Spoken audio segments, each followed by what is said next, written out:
ये देखो, फिर से शुरू हो गई। मैं तो परेशान हो गई हूँ इस लड़की से।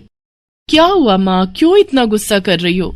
गुस्सा न करूं तो क्या करूं? हाँ, कब से आवाज लगा रही हूँ, लेकिन इन मैडम को एक बार में सुनाई कहाँ देता है। ओहो माँ, आप ही देखो ना, मैंने कितना सुंदर डिजाइन बनाया, बस इसी में ध्यान लगा था मेरा, शायद इसीलिए आपकी आवाज सुनाई नहीं दी होगी। अच्छा बताओ क्या काम है, मैं ये बाद में पूरा कर लूंगी। कुछ काम नहीं, खाने की थाली कब से लगा कर रखी है, अब महारानी को फुर्सत मिल गई हो तो चलकर खा लो। अच्छा खाना खाना है, अब आप शुरू करो, मैं बस 2 मिनट में आऊं। हाँ हाँ पता है तेरे 2 मिनट। इतना कहकर हिना की माँ सुमित्रा गुस्से में वहां से चली गई और फिर खाने की मेज पर। अरे क्या हो गया, इतने गुस्से में क्यों हो भाग्यवान? अब आप ही समझा लीजिए अपनी लाडली को, मेरी तो एक नहीं सुनती। हाँ तो क्या हो गया, तुम पे ही तो गई है।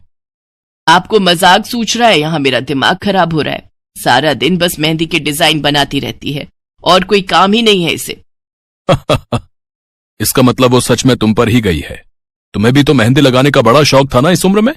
हाँ, पर मैं घर का सारा कामकाज निपटाने के बाद ये सब करती थी। अरे ये तो खाना पीना भी छोड़कर बैठी है। सुमित्रा अपने पति सुरेश से हिना की शिकायतें कर ही रही थी कि तभी हिना वहां आ गई। क्या बनाया माँ? खुशबू तो बड़ी अच्छी आ रही है। मिल गई तुझे फुर्सत? हाँ माँ, देखो ना मेरा आज का डिजाइन, पापा देखिए ना कैसा है। सच में डिजाइन तो वाकई बढ़िया बनाया है लाडू। ये लाडू बोल बोल कर आपने ही इसका दिमाग खराब करके रखा है। मेरी जान को कितना काम है पता है, ती जा रही है, मगर ये लड़की मेरी बिल्कुल मदद नहीं करती। ओहो, आज सिर्फ खरी खोटी ही सुनाओगी या कुछ खाना भी मिलेगा भाग्यवान? सुरेश की बात सुनकर सुमित्रा की हंसी निकल गई और उसे हंसता देख सभी लोग हंसने लगे। हिना अपने माता पिता की अकेली संतान थी। हिना को बचपन से ही मेहंदी के नए नए डिजाइन बनाने का बड़ा शौक था। वो कागज पर रोज कुछ न कुछ नया बनाने की कोशिश करती और फिर उसे अपने या अपनी माँ के हाथों पर लगाती। हिना के कॉलेज की पढ़ाई भी अब पूरी हो गई थी, तो अब उसके लिए रिश्ते आने भी शुरू हो गए थे। अरे सुमित्रा कहाँ हो, जल्दी आओ। क्या हुआ जी? जरा इस फोटो को तो देखो, कैसा है लड़का? दिखने में तो बहुत ही बढ़िया है। हाँ, वो कानपुर वाले फूफा जी है ना, उन्होंने बताया इस लड़के के बारे में। अपनी हिना के लिए कैसा रहेगा? लड़का काम क्या करता है और परिवार में कौन कौन है? फूफा जी बता रहे थे कि कानपुर में इनका अपना कारखाना है, वहां ये अपना दोने पत्तल और डिस्पोजल वगैरह बनाते हैं। ये अच्छा पैसा कमा लेता है, फूफा जी की रिश्तेदारी में है। हाँ, पर उससे पहले ये फोटो एक बार हिना को तो दिखा दो, उसे लड़का पसंद आ जाए तभी बात आगे बढ़ानी चाहिए ना। अरे हाँ, ये भी सही कह रही हो। लाडो, ओ लाडो, अरे कहाँ है बिटिया? सुरेश ने फौरन जाकर कमल की फोटो हिना को दिखाई तो हिना को भी कमल पसंद आ गया। उधर कमल को भी हिना पहली ही नजर में भाग गई और इस तरह से कुछ ही दिनों में कमल और हिना की शादी खूब धूमधाम से हो गई। शादी के बाद कमल और हिना अपनी गृहस्थी में बहुत खुश थे। फिर एक शाम। ये क्या लिख रही हो हिना? लिख नहीं रही हूँ, मेहंदी का डिजाइन बना रही हूँ। अच्छा, पर कागज पर क्यों? प्रैक्टिस तो रोज ही करनी होती है ना, तो इसीलिए कागज पर डिजाइन बनाती हूँ। अच्छा, अब जरा दिखाओ तो सही। अरे वाह, ये डिजाइन क्या सच में तुमने बनाया है? हाँ अच्छा है ना, अब मैंने और भी बनाकर रखे हैं, रुकिए मैं भी लेकर आती हूँ। हिना ने अपने बनाए सारे डिजाइन्स कमल को दिखाए, जो कमल को बहुत पसंद आए और उसने हिना की खूब तारीफ की। सब कुछ अच्छा चल रहा था और ऐसे ही हंसी खुशी दिन बीत रहे थे। लेकिन फिर एक सुबह। हेलो, क्या हुआ राठी जी, इतनी सुबह सुबह फोन क्यों किया? सर आप जल्दी से आ जाइए, गजब हो गया, अपनी फैक्ट्री में आग लग गई है सर, सब कुछ जल गया सर, कुछ भी नहीं बचा सर, जल्दी आ जाइए आप। फोन पर अपने मैनेजर की बात सुनकर कमल के पैरों तले जमीन खिसक गई। फैक्ट्री पहुंचा तो देखा वाकई फैक्ट्री पूरी तरह से जल रही थी। तभी एक जलती हुई बड़ी सी लकड़ी कमल पर आ गिरी, जिसकी वजह से वो बुरी तरह झुलस गया। उसे फौरन अस्पताल पहुंचाया गया और यहाँ से सब कुछ बदल गया। फैक्ट्री के काम को बढ़ाने के लिए कमल ने हाल ही में कई सारी नई मशीनें लोन पर खरीदी थी। मशीनें तो नहीं बची, लेकिन लोन चुकाने के चक्कर में पहले कमल की गाड़ी बिकी और फिर घर। मजबूर होकर कमल और हिना अब किराए के मकान में रहने लगे थे। फिलहाल कमल की हालत ऐसी नहीं थी कि वो कोई और काम कर सके। ऐसे में हिना ने घर चलाने का जिम्मा उठाया और वो घर घर जाकर औरतों के हाथों पर मेहंदी लगाने लगी। हालांकि इस काम से उसे बहुत कम पैसे ही मिल पा रहे थे, लेकिन हिना फिर भी पूरी मेहनत कर रही थी। क्या से क्या हो गया ना हिना, मैं किसी काम का नहीं रहा, हम बर्बाद हो गए। मैंने कहा था तुम्हें रानी बनाकर रखूंगा, मगर मेरे रहते हुए भी तुम्हें कितना संघर्ष करना पड़ रहा है। ऐसा क्यों कह रहे हैं आप बिल्कुल चिंता मत कीजिए, देखना धीरे धीरे सब ठीक हो जाएगा। हिना चाहती थी कि वो अपना एक पार्लर खोले, लेकिन फिलहाल ये मुमकिन नहीं था। मेहंदी लगाने का काम भी सीजन पर ही मिल पाता था, तो अब दिक्कत खाने पीने की भी होने लगी। ऐसे में हिना ने एक सेठ के घर मेड का काम करना शुरू कर दिया। और फिर एक दिन, सुन, तुझे कोई मेहंदी वाली पता है क्या? क्यों मैडम? अरे वो तीज आ रही है ना, तो मेहंदी लगवानी थी। हाँ, बाहर इतनी गर्मी है, अब ऐसे में कौन बाहर जाए, तो घर पर ही आकर कोई लगा दे तो बढ़िया रहेगा। अब हाँ मैडम, मैं बहुत अच्छी मेहंदी लगाती हूँ, आप मुझसे लगवा लो। ना ना ना, अगर खराब कर दी तो? तीज की पार्टी है मेरे यहाँ, मेहंदी तो बढ़िया ही लगवानी है मुझे। मैडम आप बिल्कुल चिंता मत कीजिए, और रुकिए, मैं अभी आपको कागज पर मेहंदी का डिजाइन बनाकर दिखाती हूँ, फिर आगे आप ही तय करना। इतना कहकर हिना ने फौरन एक कागज लिया और कुछ ही देर में उस पर एक बहुत ही सुंदर मेहंदी का डिजाइन बना दिया। और फिर, अरे वाह, ये तो सच में बहुत सुंदर है, बिल्कुल नया और बहुत ही खूबसूरत डिजाइन है। अब तू ये डिजाइन मेरे हाथ पर भी सेम टू सेम लगा देगी ना? हाँ मैडम, आप मुझ पर विश्वास कीजिए, मैं बचपन से ये करती आई हूँ। उस दिन हिना ने पूरे मन से अपनी मालकिन के दोनों हाथों पर मेहंदी लगाई। हिना ने जो डिजाइन बनाया था वो एकदम नया था और सुंदर भी। फिर अगले दिन, नमस्ते साहब, वो आपको कुछ? हाँ, मैं तुम्हारा ही इंतजार कर रहा था। ये कल शिवानी के हाथों पर तुम ही ने मेहंदी लगाई थी ना? जी साहब, मैंने ही लगाई थी। अब कोई गलती हो गई क्या मुझसे? नहीं, ऐसी कोई बात नहीं है, बस ये जानना था तुमसे कि मेहंदी का वो डिजाइन कहाँ से देखकर लगाया तुमने? कहीं से नहीं साहब, वो तो मैंने खुद से सोचा था, मैं कभी कहीं से देखकर डिजाइन नहीं बनाती। अच्छा, अगर ऐसा है तो जरा ये कागज और जरा इस पर एक मोर की थीम पर बेस्ड एक डिजाइन बनाकर दिखाओ, पर याद रहे डिजाइन बिल्कुल नया होना चाहिए। जी साहब, बस 2 मिनट दीजिए। हिना ने बस कुछ मिनटों के अंदर वो करके दिखा दिया, जिसे देखकर उसका मालिक साहिल मल्होत्रा हैरान रह गया। वाह, सच में कमाल है ये तो। अब तुमने डिजाइनिंग सीखी है क्या कहीं से? नहीं साहब, सीखी तो नहीं, लेकिन मुझे बचपन से ही शौक है मेहंदी लगाने का, तो बस इसीलिए। समझ गया। देखो हिना, तुम्हारा हुनर लाजवाब है और तुम्हें अपने इस हुनर को ऐसे बेकार नहीं जाने देना चाहिए। जी मतलब? तुम्हें पता है ना, मेरी फैक्ट्री में लेडीज कपड़ों के लिए कपड़ा बनता है, लेकिन काफी समय से मैं परेशान हूं, क्योंकि सूट साड़ियों वगैरह के लिए मेरे पास नए डिजाइन की कमी पड़ गई है। लेकिन अब लगता है ये कमी नहीं रहेगी। बोलो, बतौर डिजाइनर मेरे लिए काम करोगी तुम? जी साहब, बिल्कुल करूंगी। ये हिना के लिए सपने के सच होने जैसा था। अब वो काम वाली बाई से एक डिजाइनर बन गई। वो साहिल की फैक्ट्री में बनने वाले कपड़ों के लिए हर रोज नए नए डिजाइन बनाने लगी, और इसके बाद साहिल के फैक्ट्री में बनने वाले कपड़े की डिमांड काफी बढ़ गई, और इसके चलते हिना को भी उसके काम की बढ़िया सैलरी मिलने लगी। हिना अब अपनी कमाई से न सिर्फ अपना घर खर्च चलाने लगी, बल्कि उसने शहर के बढ़िया डॉक्टर से कमल का इलाज भी कराया, जिससे कमल बहुत जल्दी ठीक हो गया और उसने भी काम करना शुरू कर दिया। पर इस सब में पूरा 1 साल बीत गया और एक बार फिर से तीज का त्योहार आया। देखिए तो कैसी लग रही हूं मैं? बिल्कुल चांद जैसी लग रही हो। हिना ने नई हरे रंग की साड़ी पहनी हुई थी, जो उसने खुद डिजाइन की थी, और वाकई वो उसमें बहुत ही सुंदर लग रही थी। हिना, तुम सच में बहुत बहादुर हो। मैं तो उस हादसे के बाद उठकर खड़ा ही नहीं हो पाता, लेकिन तुमने सब कुछ ठीक कर दिया। तीज का ये त्योहार ही इसलिए है जी, मैं आपको कभी कुछ नहीं होने दूंगी।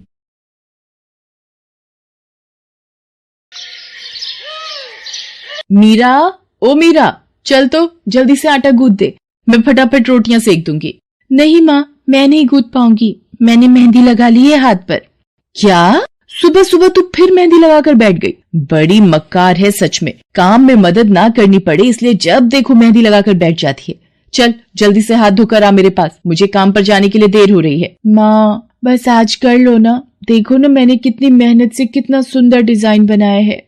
लेकिन जैसे ही उसकी नजर मीरा के हाथों पर पड़ती है, उसका गुस्सा पल भर में गायब हो जाता है। वो मीरा से कहती है, अरे वाह मीरा, तूने तो बड़ी सुंदर मेहंदी लगाई है। हाँ माँ, वो शांति दीदी ने मुझे एक किताब दी थी कल, उसमें बड़े सुंदर सुंदर डिजाइन बने हैं, बस उसी में से देखकर लगाई है मैंने। सुंदर है ना? हाँ बहुत सुंदर है।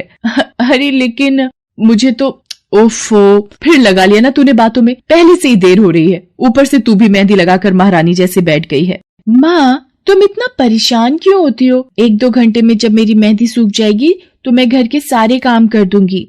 मीरा की बात मानकर कावेरी काम पर चली जाती है। वो एक बड़ी सोसाइटी के घरों में काम करती थी और इसी काम से कावेरी और मीरा का गुजारा चलता था। कावेरी के पति की कई साल पहले एक सड़क हादसे में मौत हो गई थी।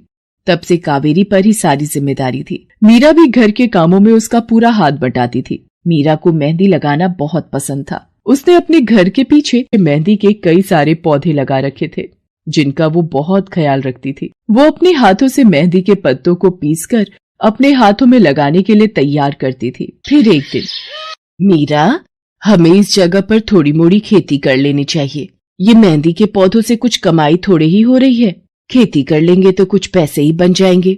नहीं माँ, मेरे मेहंदी के पौधों को हाथ भी मत लगाना। बाजार से मेहंदी खरीदने के तो पैसे हैं नहीं हमारे पास। अब इन्हें तो रहने दो। ये कहते हुए मीरा की आंखों में आंसू थे। कावेरी उसके सिर पर हाथ रखते हुए कहती है, मीरा, मैं जानती हूँ तुझे मेहंदी लगाना बहुत अच्छा लगता है, लेकिन बेटा अपनी हालत तो तुझे पता ही है ना। मैं कितनी मुश्किल से। माँ, सब समझती हूँ मैं। जाओ, कर लो जो करना है। इतना कहकर मीरा रोते हुए वहाँ से चली जाती है। कावेरी को उसके लिए बुरा लग रहा था। वो मीरा की मेहंदी के पौधों को कुछ नहीं करती। ऐसे ही कई दिन गुजर जाते हैं। ज्यादा काम करने की वजह से कावेरी की तबीयत खराब रहने लगी। वो बहुत जल्दी जल्दी बीमार पड़ने लगी। तो मीरा ने उससे कहा, माँ, तुम रहने दो, तुम्हें बुखार है, रात भर सोई नहीं हो, मैं चली जाती हूँ काम पर। नहीं मीरा, तू कैसे? ना, नहीं, मैं ठीक हूँ, मैं जाती हूँ। कावेरी जैसे ही उठकर चलने की कोशिश करती है, अचानक उसे चक्कर आ जाता है। मीरा उसे सहारा देकर बिस्तर पर लिटा देती है और उससे कहती है, बस माँ, अब तुम आराम करोगी और काम पर अब से मैं जाऊंगी। कावेरी घर पर रहकर आराम तो कर रही थी, लेकिन वास्तव में उसे अच्छे इलाज की भी जरूरत थी, जिसके लिए पैसे थे नहीं। दूसरी तरफ अब हर रोज मीरा काम पर जाती और लौटकर घर के भी सारे काम उसे ही करने पड़ते थे। इस सब में उसे मेहंदी लगाने का बिल्कुल भी वक्त नहीं मिल पाता था। मीरा, कितने दिन हो गए तूने मेहंदी नहीं लगाई? हाँ माँ, बस मन नहीं कर रहा। अच्छा, मेहंदी लगाने का तेरा मन नहीं? मैं सब जानती हूँ। मैंने बिस्तर पकड़ लिया है और मेरी फूल सी बच्ची पर सारे काम पड़ गए हैं। अब बस बहुत हो गया आराम। मीरा, जा, तू जाकर मेहंदी लगा ले, आज मैं जाऊंगी काम पर। नहीं माँ, तुम कहीं नहीं जाओगी, मैं कर लूंगी सब। और मैं सच बोल रही हूँ, मैं बड़ी हो गई हूँ, ये मेहंदी वेहंदी का मुझे शौक नहीं। इतना कहकर मीरा काम पर जाने के लिए घर से निकल जाती है। कावेरी की आंखों में आंसू आ जाते हैं। मीरा सोसाइटी के कई घरों में काम करती थी। उन्हीं में से एक घर आरती का भी था। उसके घर पर तीज का त्योहार बड़ी धूमधाम से मनाया जाता था। तीज की तैयारियों में मीरा भी मदद कर रही थी। इसी बीच, अरे ऐसे कैसे? मैंने सारे रिश्तेदारों को बुला लिया है, मेरी सारी फ्रेंड्स भी आने वाली हैं। मैं क्या कहूँगी उन्हें? फोन पर काफी देर बहस करने के बाद आरती फोन रख देती है। उन्हें उदास देखकर मीरा उससे पूछती है, क्या हुआ मैडम जी, आप कुछ परेशान लग रहे हो? हाँ मीरा, बड़ी मुसीबत हो गई। कल तीज का फंक्शन है, मैंने सबको मेहंदी लगवाने के लिए यहीं बुला लिया है और आखिरी मौके पर ये पार्लर वाली धोखा दे गई। कह रही है कल नहीं आ पाएगी। अब क्या होगा? इतनी जल्दी कौन तैयार होगा सबको मेहंदी लगाने के लिए? मैडम जी, वैसे मैं भी ठीक ठाक मेहंदी लगा लेती हूँ। अरे हाँ, कावेरी ने मुझे बताया तो था एक बार कि तुझे मेहंदी लगाने का बहुत शौक है। वैसे मुझे तो कोई परेशानी नहीं है। तू देख ले बेटा, बहुत सारे हाथ लगाने होंगे और मेहंदी बढ़िया लगनी चाहिए सबके।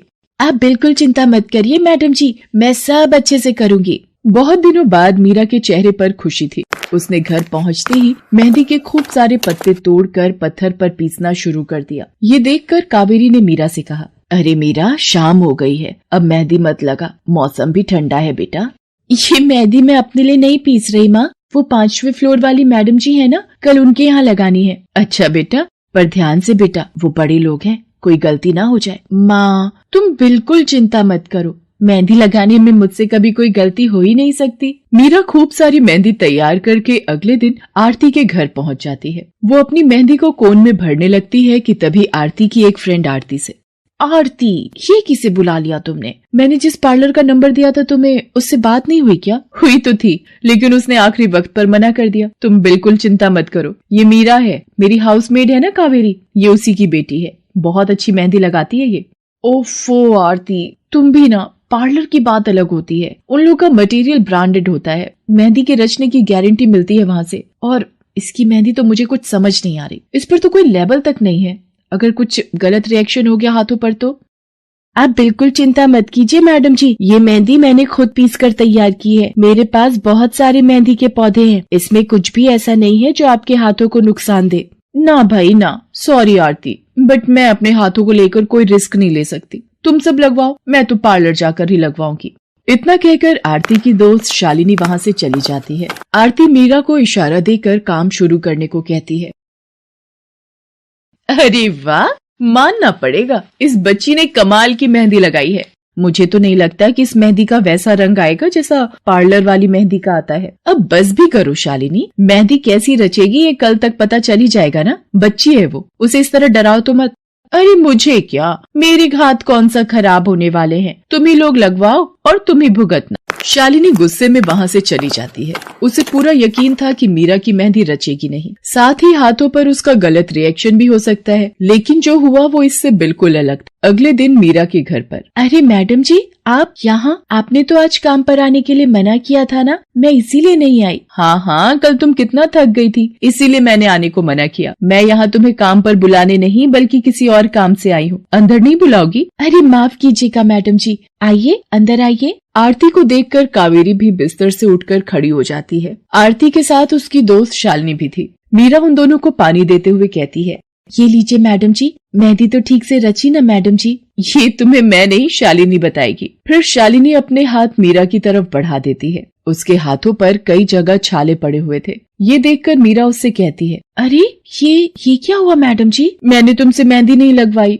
उल्टा तुम्हारा अपमान करती रही, उसी की सजा मिली है मुझे। मैंने सबसे महंगे वाले पार्लर में जाकर मेहंदी लगवाई। मैंने उनसे जोर देकर कहा कि मेहंदी का रंग बहुत बढ़िया आना चाहिए। इस चक्कर में उन्होंने पता नहीं क्या क्या मिला दिया मेहंदी में, और मेरे हाथों का ये हाल हो गया। और दूसरी तरफ तुम्हारी मेहंदी, जिसने भी लगवाई उसके हाथों की रंगत ही अलग है। देखो आरती के हाथ देखो जरा। आरती ने अपने हाथ आगे बढ़ा दिए, जिन पर मीरा के हाथों से लगी मेहंदी का बहुत ही अच्छा रंग चढ़ा था। फिर आरती कावेरी के पास जाकर उससे बोली, बस कावेरी, ये झाड़ू पोछा और बर्तन बहुत करवा लिए तुमने मीरा से, ये अब वो करेगी जो इसे करना चाहिए। जी क्या मतलब मैडम जी? ये अब मेहंदी लगाएगी सबके हाथों पर। हमारी एक दोस्त का अपना ब्यूटी पार्लर है, उसे मीरा का काम और उसकी मेहंदी की क्वालिटी बहुत अच्छी लगी। वो मीरा को अपने यहाँ काम देना चाहती है, अच्छे पैसे भी देगी वो मीरा को, और तो और वहाँ रहकर मीरा पार्लर के दूसरे काम भी सीख पाएगी। आरती की बात सुनकर कावेरी की आंखों में आंसू आ जाते हैं। वो हाथ जोड़कर आरती का शुक्रिया अदा करती है। मीरा भी बहुत खुश थी। अब न सिर्फ वो अपना मेहंदी लगाने का शौक पूरा कर सकती थी, बल्कि अच्छे पैसे कमाकर अपनी माँ का इलाज भी करवा सकती थी। एक समय की बात है, केशवपुर नामक गांव में सरला नाम की एक बूढ़ी विधवा औरत अपने बेटा बहू के साथ रहती थी। सरला की बहू जया स्वभाव से बहुत बुरी थी। वो रोजाना सरला से बात बात पर लड़ती रहती थी। सरला का पति किशन शहर में मजदूरी करता था, इसलिए वो कभी कभी ही गांव आ पाता था। किशन शहर से घर खर्चे के लिए पैसे भेजता तो 2 लिफाफे भेजता, एक अपनी माँ के नाम और एक अपनी पत्नी के नाम। पर जया सरला के पैसे भी अपने पास ही रख लेती थी। ऐसे ही एक दिन, ये सरला देवी और जया जी के नाम के मनी ऑर्डर हैं। लाओ भैया, जल्दी से मुझे दे दो। ये सरला देवी के हस्ताक्षर करके ही उन्हें मिलेगा। माँ जी आराम कर रही हैं, लाओ मैं अंगूठा लगवा कर लाती हूँ। ए बुढ़िया, जल्दी से इस कागज पर अंगूठा लगा दे। भैया मनी ऑर्डर मुझे दे दो। जया सारे पैसे अपने पास रख लेती है और अपने और बेटे बिट्टू के लिए खाने पीने की चीजें खरीद लाती है। माँ बहुत भूख लगी है। ये देख मैं तेरे लिए कितने सारे पकवान लाई हूँ, पूड़ी, छोले, समोसे, कचौड़ी। चल हम दोनों मिलकर खाते हैं, मजा आ जाएगा। जया बहू, बहुत भूख लगी है, सुबह से कुछ भी नहीं खाया है। अगर थोड़ा सा कुछ खाने को मिल जाता तो। पता नहीं इस बुढ़िया को कितनी भूख लगती है, जब देखो हम माँ बेटे के खाने पर नजर लगाती रहती है। ये ले पकड़, आधी कचौड़ी दे रही हूँ, अब रात तक कुछ खाने को नहीं मिलेगा। और तुझे तो मैंने बोला था कि कपड़े धो देना, तेरे से अभी तक कपड़े नहीं धुले। ये कचौड़ी खाकर चुपचाप सारे कपड़े धो देना, नहीं तो मुझसे बुरा कोई नहीं होगा। बेचारी सरला कचौड़ी का एक टुकड़ा खाकर भला क्या पेट भरती। वो फिर से दोबारा काम पर लग जाती है। एक दिन किशन शहर से वापस आने वाला था। जया को पता था कि जब किशन सरला से पूछेगा कि वो उसे पैसे बराबर भेजता है तो उसे मिलते हैं या नहीं। ये बात सोचकर जया थोड़ा घबरा जाती है और वो सरला से कहती है, ओ बुढ़िया, अगर तूने अपने बेटे से कहा कि तुझे उसके भेजे हुए पैसे नहीं मिलते तो मुझसे बुरा कोई नहीं होगा। वो तो एक दिन रहकर चले जाएंगे, उसके बाद जो मैं तेरा हाल करूंगी ना, फिर तू देखती रह जाएगी। इसलिए अपने बेटे के सामने दुखड़े रोने की कोशिश मत करना। नहीं बहू, मैं किशन को कुछ नहीं कहूंगी। माँ, मैंने तुम्हें पैसे भेजे थे, वो तुम्हें मिल गए थे ना? अरे आप बिना कैसी बातें करते हो? माँ जी को मैं बराबर से पैसे देती रहती हूँ। माँ जी, ये लो गरम गरम पनीर के पकौड़े, आप भी खाओ। किशन 2 दिन रहकर शहर वापस चला जाता है।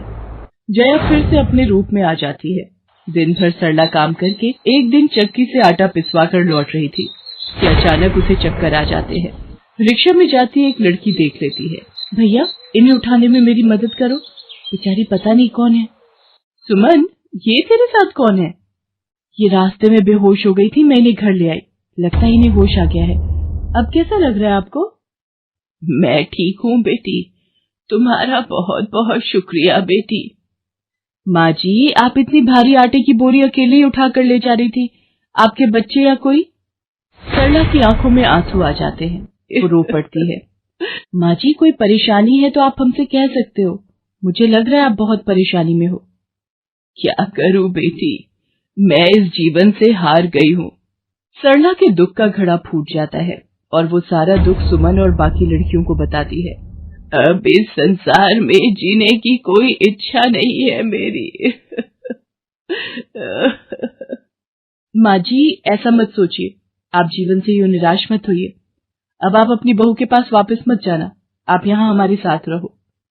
बेटी, तुम बहुत अच्छी हो, भगवान तुम्हारा भला करे। तुम लोग यहाँ गांव में रहती हो क्या? जी माँ जी, हम मेहंदी वाली हैं। हम लोग मेहंदी लगाने का काम करती हैं और आसपास के गांव और शहरों में मेहंदी लगाने जाती हैं। क्या मैं भी ये काम सीख सकती हूँ? क्यों नहीं, बिल्कुल, और ये तो बहुत अच्छी बात है।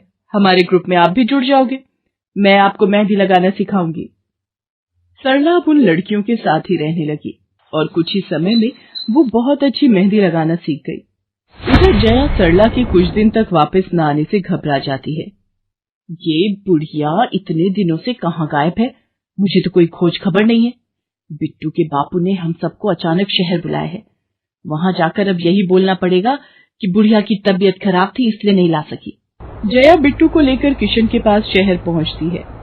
क्या हुआ जया, माँ तुम्हारे साथ नहीं आई? वो माँ जी की तबीयत कुछ ठीक नहीं थी, इसलिए मैंने उन्हें बोला कि वो गांव में ही रहें। बेकार में सफर करती तो उनकी तबीयत और खराब हो जाती। पर तुमने मुझे अचानक क्यों शहर क्यों बुला लिया? अरे वो हमारे सेठ जी की लड़की की शादी है, इसलिए उन्होंने बोला कि कोई ऊपर के कामों के लिए मिल जाए। मैंने सोचा तुम्हें बुला लेता हूँ, और माँ भी थोड़े दिन के लिए मेरे पास रह लेगी। चलो कोई नहीं, मैं तुम्हें मालकिन से मिलवा देता हूँ। देखो किशन, शाम को मेहंदी का समारोह है तो काम अच्छे से निपटाने हैं। जितने भी मेहमान आएंगे उनके स्वागत में कोई कमी ना होने पाए। आप चिंता मत करो मालकिन, सब हो जाएगा। ये मेरी पत्नी है, मैंने इसे गांव से बुला लिया है, ये सब संभाल लेगी। जया मेहंदी समारोह की तैयारियों में काम करवाने लगती है। सब मेहमान आने लगते हैं।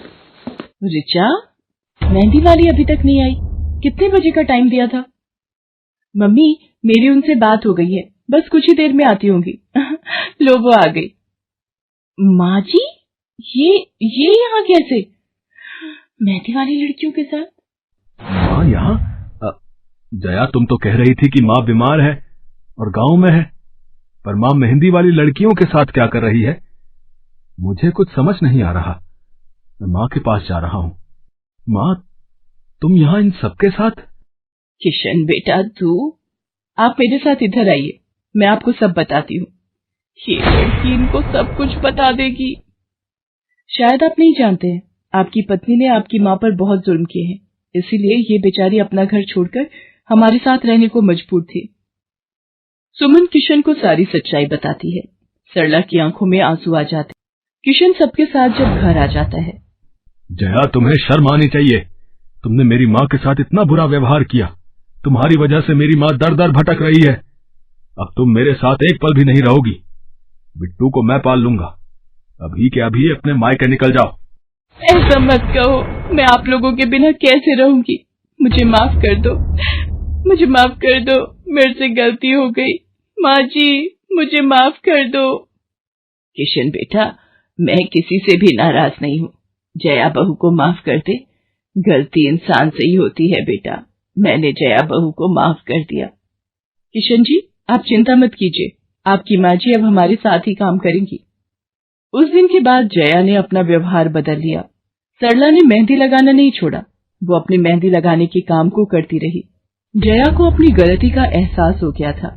अब वो भी सरला की बहुत देखभाल करती थी।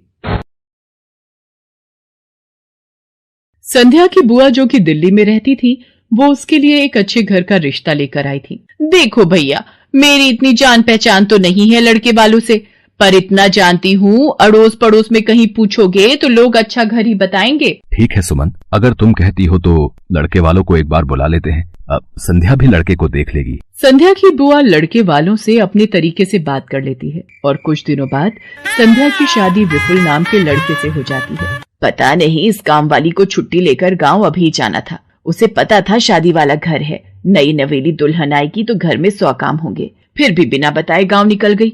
अब मैं दूसरी काम वाली इतनी जल्दी कहाँ से ढूंढूंगी। राजेश्वरी, एक प्याली चाय दे दो तो बड़ी मेहरबानी होगी। सुबह से एक प्याली चाय भी नहीं मिली है। तुम्हें तो जब देखो चाय पीने की पड़ी रहती है। पता भी है एक बर्तन नहीं है धुला हुआ जिसमें तुम्हारी चाय बना दूं। ढेरों बर्तन रसोई में पड़े हैं झूठे। माँ मैं कॉलेज जा रही हूँ, तुम मुझे ये मत कहना कि मैं छुट्टी कर लूं और तुम्हारे साथ घर का काम करवाऊं। मेरा आज बहुत बड़ा प्रोजेक्ट सबमिट होना है, इसलिए मैं तो कोई काम नहीं कर सकती। ये लो, अब इसे भी अभी कॉलेज जाना था। अब मैं क्या करूं, कुछ समझ नहीं आ रहा। संध्या की सास राजेश्वरी अभी काम वाली को लेकर परेशान हो ही रही थी। तभी संध्या राजेश्वरी की सारी बातें सुन लेती है और रसोई में जाकर बर्तन धोने लगती है। अरे संध्या बहू, तुम ये रसोई में क्या कर रही हो? हटो हटो हटो, ये झूठे बर्तन तुमसे थोड़ी करवाऊंगी। अभी तुम्हारे हाथों की मेहंदी भी नहीं उतरी। माँ जी आप परेशान मत हो, मैं थोड़ी देर में ही सारा काम निपटा दूंगी। आप अकेले इतना काम नहीं कर पाओगे। ठीक है, अगर तुम कहती हो तो मैं कोई और काम कर लेती हूँ। माँ पड़ोस में किसी से पता करो, शायद कोई और काम वाली मिल जाए। मैंने पूछा था पर अभी किसी भी काम वाली के पास समय नहीं है। पुलकित काम पर चला जाता है। संध्या सारे घर का काम करती है। अब तो रोजाना ही ऐसा होने लगा। काम वाली तो थी नहीं। संध्या की ननद पूजा सुबह होते ही कॉलेज निकल जाती और सास पैरों में दर्द के बहाने बिस्तर पर आराम करती। संध्या तो मानो घर के कामों में ही उलझ गई। एक शाम, माँ तुम बिल्कुल सही बहू ढूंढ कर लाई हो। बेचारी गरीब घर की है, इसलिए चुपचाप संस्कारी बहू की तरह घर के काम कर लेती है। अगर कोई पैसे वाले घर की लड़की बहू बनाकर ले आती तो वो पूरे घर को अपने इशारों पर नचाती और तुम और मैं बस बर्तन घिसते रह जाते। तभी तो मैंने इसकी बुआ को शादी के लिए हाँ कह दिया था। मुझे पता है ये गरीब घर की लड़कियां बड़ी सीधी सादी बहुएं साबित होती हैं। अब काम वाली गांव भाग गई। सोच ये ना होती तो कौन काम करता। राजेश्वरी, तुम दोनों माँ बेटी को तो संध्या बहू का शुक्रगुजार होना चाहिए। बेचारी ने आते से ही पूरा घर संभाल लिया। ऐसे ही दिन बीत रहे थे। संध्या सभी घर वालों की देखभाल का पूरा ध्यान रखती थी। एक दिन, क्या हुआ पुलकित बेटा, तुम इतने परेशान क्यों हो? और आज तुम ऑफिस भी नहीं गए? पापा मेरी नौकरी छूट गई है। कंपनी घाटे में चल रही थी, इसलिए उन्होंने मेरे जैसे बहुत से वर्कर्स को अचानक निकाल दिया। दिमाग खराब हो रहा है, गाड़ी की किश्त भरनी है, घर का लोन भी पूरा नहीं हुआ है। घर का खर्चा अब सब कुछ कैसे होगा, कुछ समझ में नहीं आ रहा है। पुलकित बेटा चिंता मत कर, अब कोई ना कोई रास्ता निकल आएगा। ज्यादा होगा तो कुछ दिनों के लिए मैं कोई काम कर लूंगा। पापा मेरे होते हुए आप काम नहीं करोगे, मैं कुछ सोचता हूँ। पुलकित दूसरी नौकरी को लेकर परेशान था। उसे कोई काम नहीं मिल रहा था। घर में पैसों की तंगी भी शुरू हो गई। पुलकित ने अपनी गाड़ी बेच दी। घर के लोन को लेकर वो परेशान था। 15,000 रुपए की किश्त उसे भरनी थी। तभी, भैया मेरे कॉलेज की फीस इस बार बहुत लेट हो गई है। मेरा आखिरी साल है, अगले महीने की 5 तारीख तक 12,000 रुपए फीस के भरने हैं। मैं कुछ इंतजाम करता हूँ। ऐसे खाली हाथ पर हाथ रखकर मैं नहीं बैठ सकती, मुझे कुछ सोचना होगा। पता नहीं, हो सकता है किरण ने बात कर ली होगी, पूछती हूँ। हेलो किरण, मैं संध्या बोल रही हूँ। तूने बात की फिर? पार्लर में जगह खाली है क्या? हाँ मैंने बात कर ली है। 12,000 रुपए महीना देंगी रविता मैम। बोल, तू हाँ बोलती है तो मैं बात कर लेती हूँ। ठीक है, तू हाँ बोल दे, कम से कम कुछ तो पैसे आ जाएंगे। संध्या पुलकित से पार्लर में मेहंदी लगाने की नौकरी की बात करती है। पहले तो वो मना करता है, पर संध्या उसे समझाती है। पुलकित, मैं जानती हूँ आप परेशानी के दौर से गुजर रहे हो। मैंने आपसे शादी के बाद हर सुख दुख में साथ निभाने का वादा किया था और आप परेशान मत हो, मैं घर और बाहर दोनों का काम एक साथ संभाल लूंगी। ठीक है संध्या, तुम कल से पार्लर में नौकरी के लिए जा सकती हो। अगले दिन से संध्या सारे घर के काम के साथ साथ पार्लर भी जाती और वहां पर पूरा दिन मेहंदी लगाने का काम करती और शाम के वक्त घर आती। संध्या बहुत मेहनत कर रही थी ताकि वो अपने परिवार की मदद कर सके। संध्या बहुत सुंदर मेहंदी लगाती थी। ये बात उसकी सास को तब पता चली जब उसने पार्लर में काम करना शुरू किया। संध्या को पार्लर में काम करते हुए 1 महीना बीत चुका था। पार्लर की मालकिन रविता भी संध्या के मेहंदी लगाने के काम को देखकर बहुत खुश थी। संध्या, तुम सचमुच बहुत मेहनती हो। पिछले 1 महीने में बहुत से क्लाइंट तुम्हारी तारीफ कर रहे हैं और अपनी फैमिली फ्रेंड्स की शादी या सगाई फंक्शन के लिए तुम्हें ही मेहंदी के लिए बुक करना चाहते हैं। और हाँ, ये तुम्हारी सैलरी 12,000 रुपए। बाकी ये तुमने ओवर टाइम भी शादी के सीजन में बहुत किया है, उसके 6,000 रुपए अलग से दे रही हूँ। थैंक यू मैम, आपने मेरे काम की इतनी तारीफ की। मैं तो बस भगवान की कृपा से मेहनत से करती हूँ। संध्या घर आ जाती है और 12,000 रुपए पूजा के हाथ में रखती है। पूजा, ये तुम्हारी कॉलेज की फीस के पैसे, तुम कल ही अपनी फीस जमा कर देना। भाभी, ये तो आपकी मेहनत की कमाई है, आप ये सारे पैसे मुझे दे रहे हो? नहीं नहीं भाभी। पूजा, तुम मुझे अपनी भाभी कहती हो ना, और भाभी तो माँ समान होती है, तो क्या तुम अपनी भाभी माँ के पैसे नहीं लोगी? तुम अपने भैया से भी तो लेती हो ना। फिर मेरे और अपने भैया में फर्क है, मैं भी तो इस घर का हिस्सा हूँ, इसलिए ये पैसे रख लो। मुझे माफ कर दो भाभी, मैंने ना जाने आपके बारे में क्या क्या गलत सोचा। पुलकित को भी दूसरी नौकरी मिल जाती है। अब संध्या और पुलकित दोनों मिलकर काम करते थे। राजेश्वरी और पूजा भी अब संध्या की घर के कामों में बहुत मदद करती थी। परिवार में खुशियां फिर से लौट आई थी।